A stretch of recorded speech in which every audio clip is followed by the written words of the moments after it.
It's nice to be here on a soundstage in the studio again. It's great.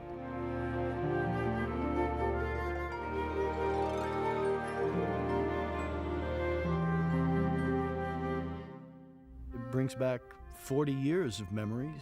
It feels like it was last week.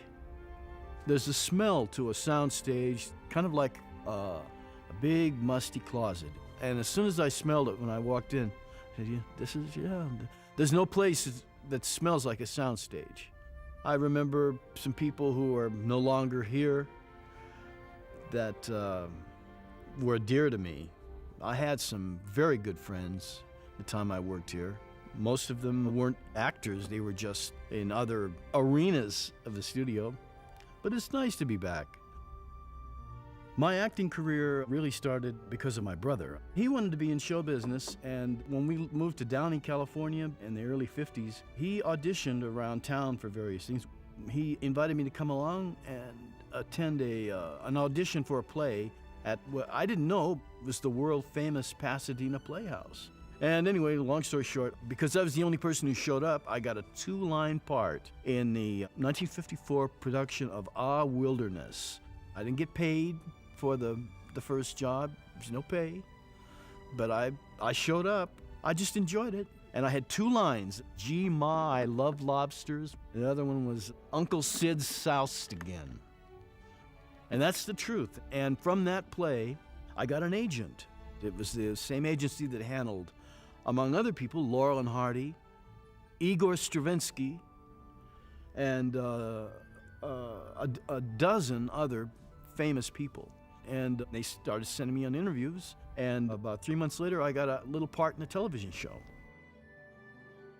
Disney Studios came along in 1956. I'd already done about, I guess, 100 TV shows, 2 movies. It was just another interview. It was for something called The Hardy Boys. I did a test scene with Tim Considine, and I got the part. Studios didn't hire people who weren't good actors. There was no amateur night in Dixie in a Disney film. They paid good money and they got good talent, and so I was lucky. The first time I met Walt Disney was on the set of The Hardy Boys. He just came over and introduced himself. Hi, I'm Walt Disney. Nice to meet you, Tommy. Shook my hand, and it was very nice.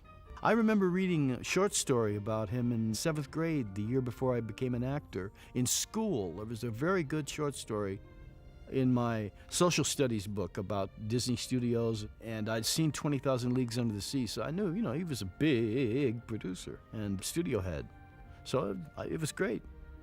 He'd smile at you when he'd say hello, a genuine smile. He was rather solemn, soft-spoken. I never saw him raise his voice or shout. He was down to earth.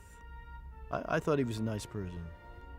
One of the last times I saw Mr. Disney, I just said, I never got a chance to say how much I loved Bambi, what a beautiful, beautiful movie that is, and how much I cherished the movie. He said, it was a lot of work. And I said, I also liked Peter Pan. And he said, well, we had some problems with that one.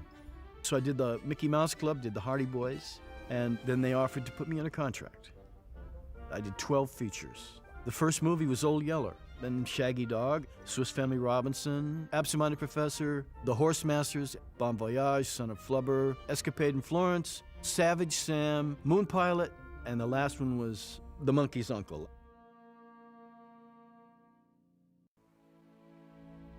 Old Yeller came along, kind of a bolt out of the blue, when they sent me a book written by a Texan named Fred Gibson. And they said, it's going to be a feature, and you're going to do Travis. Robert Stevenson was a very famous Disney studio director. I had never worked with him before. He had me come in and do a read-through. I guess he wanted to hear my accent. They're not big speechifiers on the frontier. Travis, he hadn't been to Harvard. I tried to come up with a reasonably convincing Texas accent, and I kind of stole from my mother, the native Kentuckian. She'd say, I can't do this. I can't. I'll pin him up where he can't get out, and then we'll wait. We can't just shoot him like he was nothing. Don't you understand? So I put that in the reading because I think had I not sounded right, they might have, well, let's try somebody else. It still moves people today. That's why I think Old Yeller is a good movie, because it deals with something every human being has to deal with at some time in their life, which is loss. Oh, my memories of Shaggy Dog, that's all the Bill Walsh era. Shaggy Dog was vintage Bill Walsh. I think that was his first great foray into, I call it Frank Capra West, you know, small town, eccentric American character people. Very light touch and a lot of heart thrown in. Wilby, why don't you ask Allison to the dance? Allison? Why'd he have to take a girl? Why can't he go with me? That's a great idea, that is. Shaggy Dog was actually 2 one-hour TV shows. And then somebody got the idea, why don't we put them together and release it as a feature? Huge moneymaker, enormous moneymaker. And it was made for very little. Well, I'd have bet anything he was going to be the All-American Wallflower.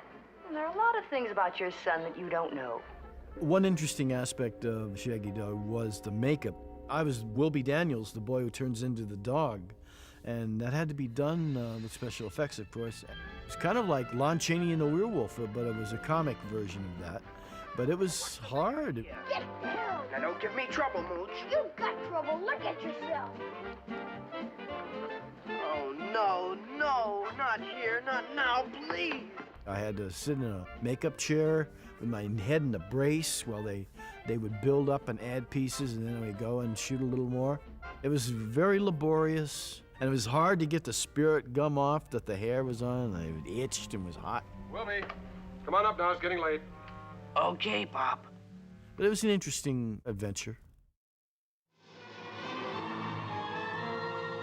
Right after I graduated from high school in 1959, I was told the studio was going to do The Swiss Family Robinson. I had not read the famous book, but I knew about it. They said, go to the State Department, get your passport, get all your shots. You're going to Tobago. It's an island off the tip of Trinidad. And everybody said, what? We all arrive on the island, and off we go. 6 months of very arduous shooting.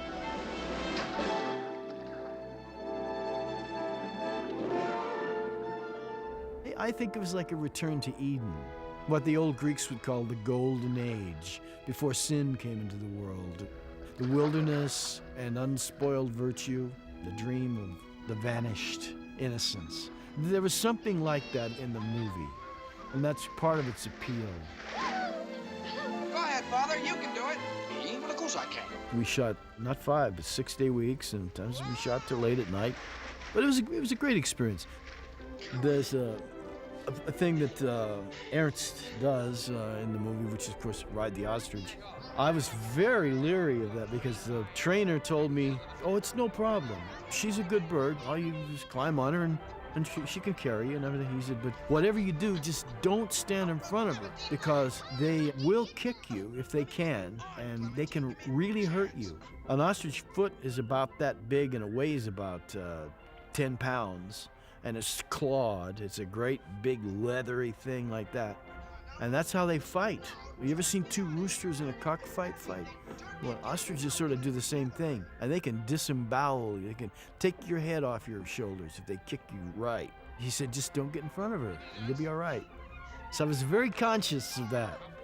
And she would turn around, you know, when I'm trying to get on her, she'd be turning around and I'd turn with her, you know, trying to stay out of the line of fire. Out of my way! It was fun. It was fun. I'm gonna ride you if it's the last thing I do. Yahoo! When I look back at The Absent-Minded Professor, I wish I could say I had a funny story, but really, that was 1961. I did 5 movies, back to back to back to back to back. Babes in Toyland, Son of Flubber, Absent-Minded Professor, Moon Pilot, and The Horse Masters, all in 1 year. It was very hard work. That's the only time I really ever got tired. But it was worth it, working with Fred McMurray. He was just a fascinating actor. You know, he was so interesting, and he had that deft comic touch. rather conservative and quiet, but he did have a temper. I remember him once refusing to do a scene. There was a line that offended him. He thought it was bad taste. Walt Disney was not there, but the director and the producer and all people around him kind of ganged up on him. I saw this with my own eyes, and he just said, "I'm not going to say it." No. And they went away. They left him alone. He didn't do it. Maybe you better switch it off, Wilby. How can I switch it off? I haven't switched it on yet. He got mad at me one day. Mad as hell. It was.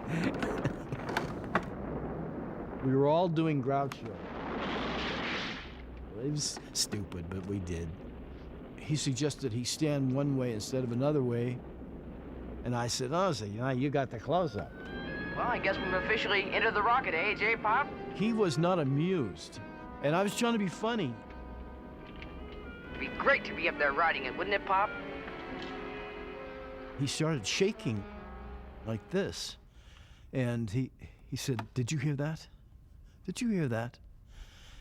And he said, "Listen, when you've been in this business as long as I have, you know that anybody who would even think of doing anything like that is full of crap." I wish I was on it right now. Wilson? I went through the floor. I turned purple. I was embarrassed. I was humiliated. It was terrible, terrible. Boy, he just let me have it. I tried to say I was just kidding. It was just, I was just doing Groucho. I wasn't accusing you of upstaging me. Finally, I wrote him a note and said, "Mr. McMurray, I was just joking around. I didn't mean any harm." Pop sure was sore. Yeah, I know. I always seem to rub him the wrong way. I guess he sort of forgave me because we worked together later in the week, and he said good morning. And I said, "Good morning, Mr. McMurray." And never Fred, no, Mr. McMurray. And we went on and finished the picture. We made 2 more pictures together. But, I learned a lesson. Some people you can kid with, and some people you better not. I see the actor as just one more element in the film. He has a role to play, as does the makeup person, the sound engineer, the director, and he has a job to do, and that's to work with the director and his own understanding and whatever skills he can bring to the table. I never concern myself with what other people do. I can't worry whether I'm being lit right or wrong. I can't worry, is the sound man asleep at the switch? Because if I start to worry about those things, I'm not concentrating on what I'm doing. I just did my job. I came in and knew my lines and knew what the picture was about and tried to think about the emotions and be prepared to do the scene. There's an old cliche, I don't know much about art, but I know what I like. And the older I get and the longer I live, I come to think I still don't know much about art, but I know what I like. I'm 60 years old next December, and I still haven't figured out a lot of mysteries in life and art and truth. Probably never will. I know what I like in acting, and it's very evanescent. It's like trying to describe the indescribable. The great pictures have heart. The great performances have heart. Why is it a bad actor leaves an audience cold as a stone? That's a bad movie. A person can play a great tragedy and there's not a wet eye in the house. The great actor can move people, can touch people. As I look back on my experience in years I spent at Walt Disney Studio, I think the high point was when my mother and father told me I had been offered a 7-year contract. That was a thrill, a great thrill. And I stayed 8 years, so I went one better.